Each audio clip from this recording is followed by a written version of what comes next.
Continuing on with this project here, I am now gonna be working on the legs.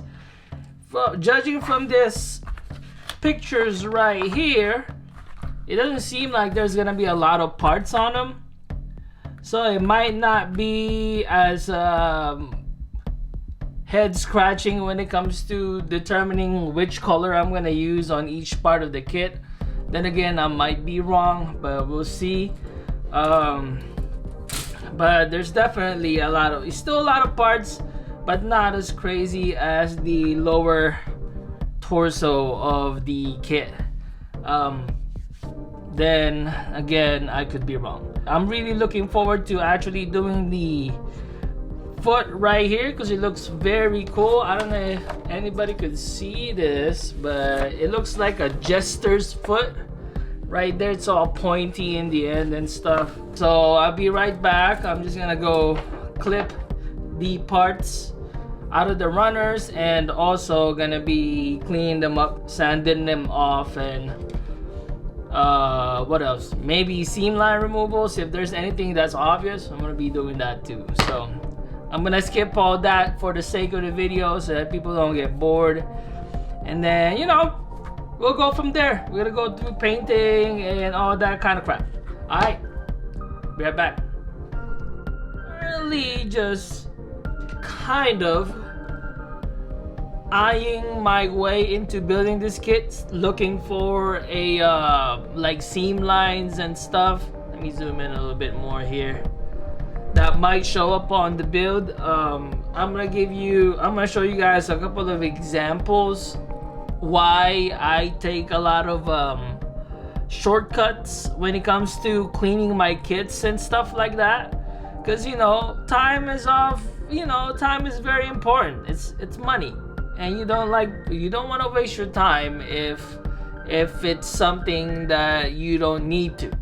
I don't know if that makes any sense, especially for your modeling hobby, because you spend so much time building these kits, and unfortunately some parts of the kit that you're building, it's just not gonna show. So case in point,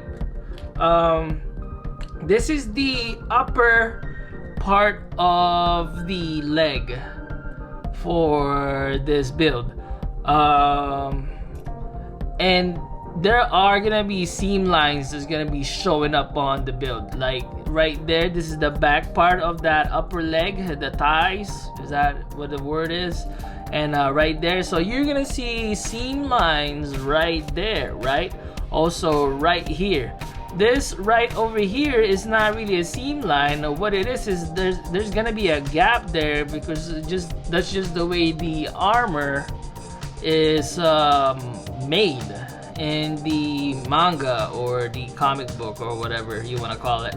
So, and the good part about this seam line right here is I don't have to get rid of it, because this upper part of the leg is not even gonna show on the final product. So I'm just gonna save myself the headache and just glue this together as soon as I put them all together, because look, I'm gonna break it down. Look how many parts are involved with this kit.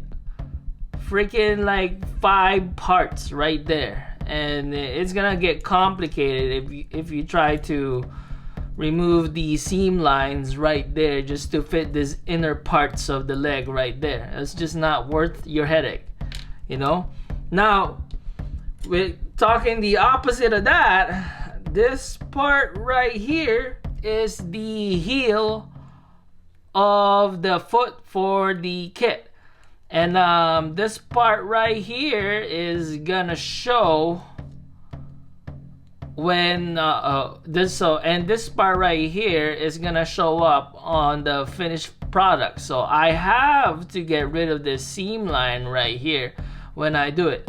Now, the fortunate part about this build of the foot right here is there's not a lot of parts involved besides just sticking them together right there. That's the best part about them. Like, look, it's just these 2 parts here and then a little poly cap right there. So this is easy to just glue together, get rid of that seam line right there, and then just sand them, and then it's over, you know.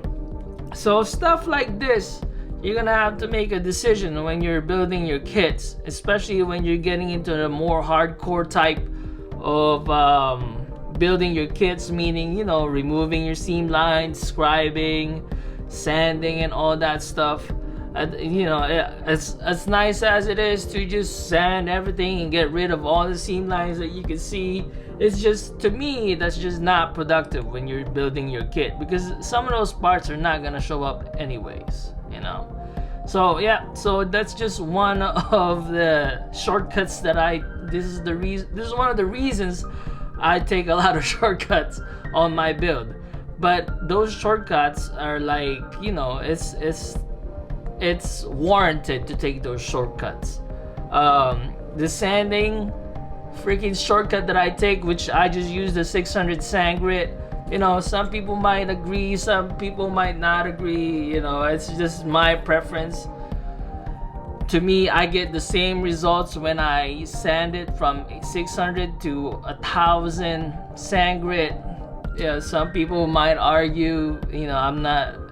The best part about this hobby is most of the time you are gonna be the only one that sees your kit anyways. So it's all good, you know.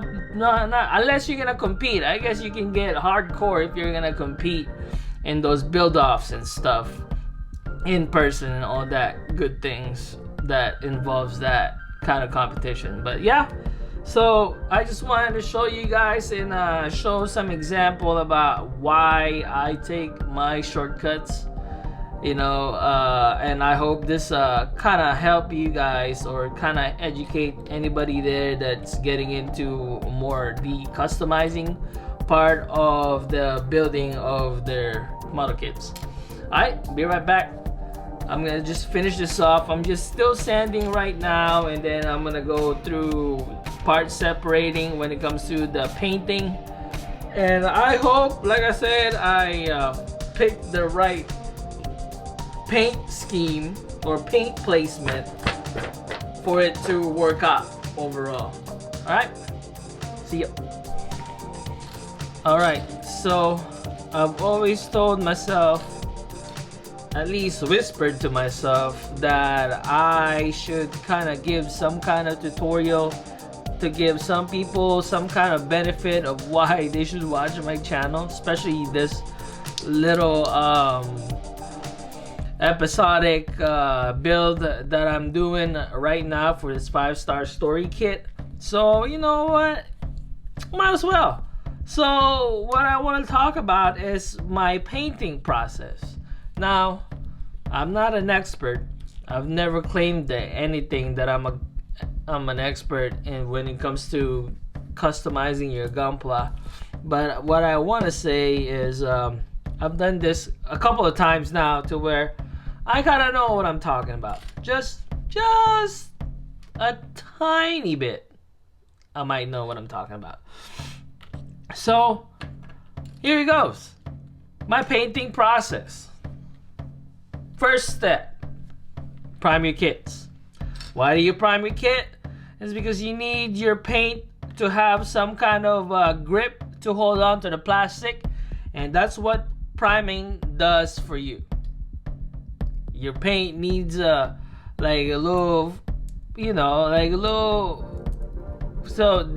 paint needs something to grasp on besides the plastic, and that's why you prime it.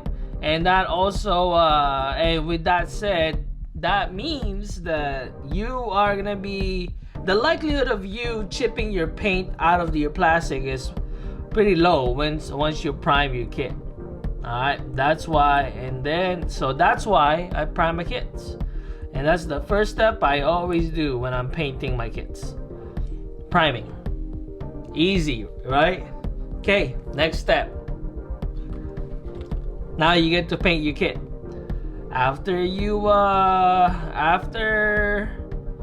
priming, now I'll probably wait about a solid, I want to say 30 minutes or so, and then I'll start painting my kits after I prime it. That's just me. Some people like to wait. Some people don't like waiting, so they start putting that stuff. So they start painting their kit right away as soon as they're done priming their kit. Personally, that's just how I do things. Okay. Third step. Top coat. I top coat my paint immediately. You know why?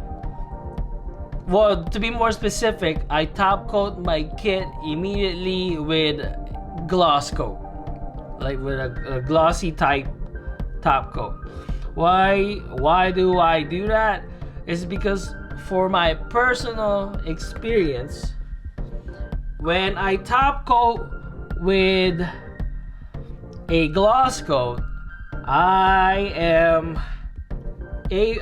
have a better or an easier time panel lining my kits. I don't know what it is. Maybe it's because when I panel line my kits on a gloss coat, the lines just flows down easier and faster as opposed to if you top coat with a matte coat. You know, maybe it's that. I don't know.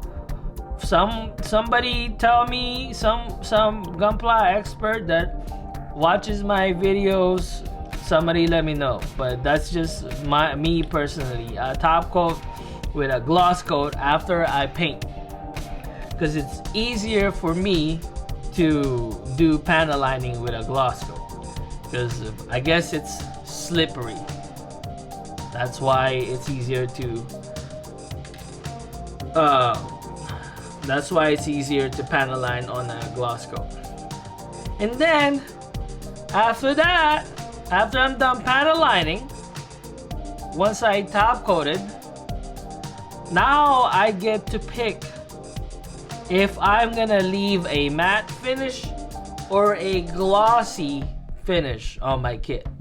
Usually, if I want something glossy, I will top coat my kit twice.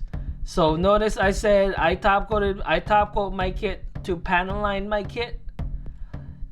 So if I wanted it to be glossy in the end, I'm gonna have to clean my panel lining, and then after I'm done cleaning my panel lines, because you have to clean your panel lines, by the way.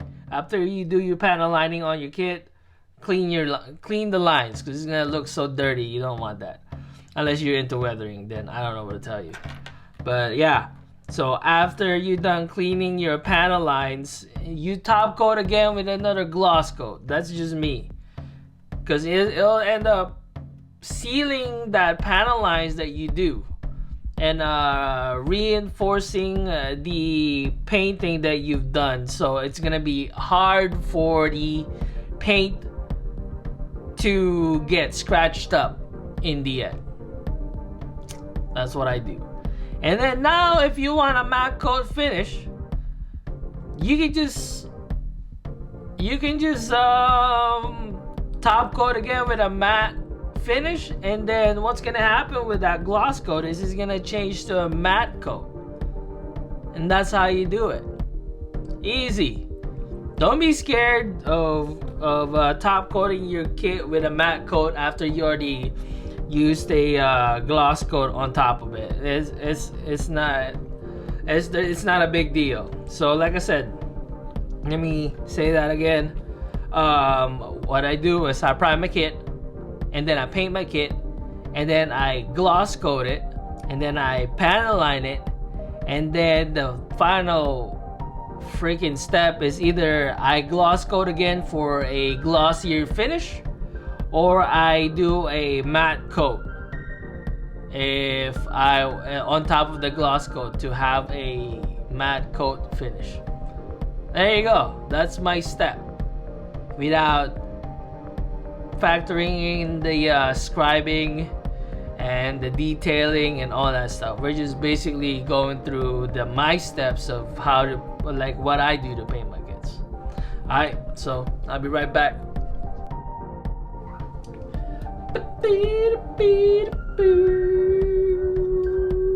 Okay, finally done with the legs. I'm not gonna lie, I don't know what it is. Maybe I'm just retarded or stupid. Probably more stupid. But I've kind of messed this up, the paint job wise, because while I was gluing, I let some of the glue get into the paint, so now I got some chipping on the paint jobs right there. Also, this parts right here, I can't get them to close right here. I don't know why. Let me shine the light on it. It's just there was some problems with the fitting. I even glued it and they just keep on opening up, so I just gave up. I can't do anything about it. But minus all those mistakes, I guess. I think it's looking pretty cool, right? Done with the legs right there. I'm happy with the color placement that I chose for it. Yeah, I even painted the lower part of the foot right there. It's all red because, you know, I was doing more like the concept of the inside being like, you know, the fleshy part of it. Because I'm looking at this like it's a bug mecha, I guess. I don't know. I'm just saying. But yeah, so far so good. It's looking pretty cool, right? I think, my opinion. I don't know. You guys let me know. But I like it. I like how it turned out. I still managed to keep the main color, which is red gold, to appear in there like more dominant, while still having the copper right there and the rough gold right here on the knee, still there in appearance. So on the back part, I still got the red colors in there for that. I want to say the fleshy part of the build, I guess. I don't know. I don't know what I'm talking about sometimes, but you know.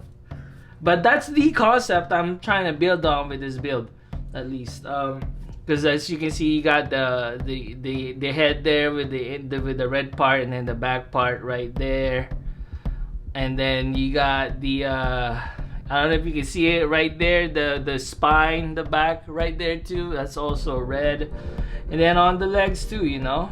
But so far, I like how this turned out. I don't think I'm gonna top coat this kit because I'm afraid that I might lose the metallic effect on it. You know, I could be wrong, it might not, but I'm just not gonna take that risk. But yeah, it's looking pretty cool. Finally done with the legs right there. So talking about really quick here, since I'm done with the legs right there, I'm gonna be working on the arms, and it could potentially be the last episode because it's looking like, judging from all these pictures right here,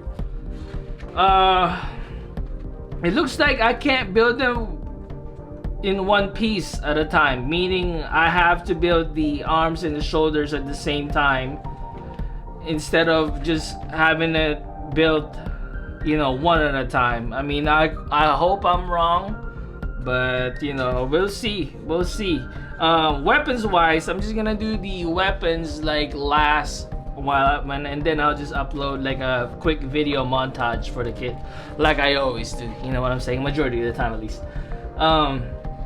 But yeah, I could. Hopefully, I'm wrong. Hopefully, I could just build them one at a time. But it's looking like I have to attach them all together, the arms and the shoulders. So, but we'll see. We'll see.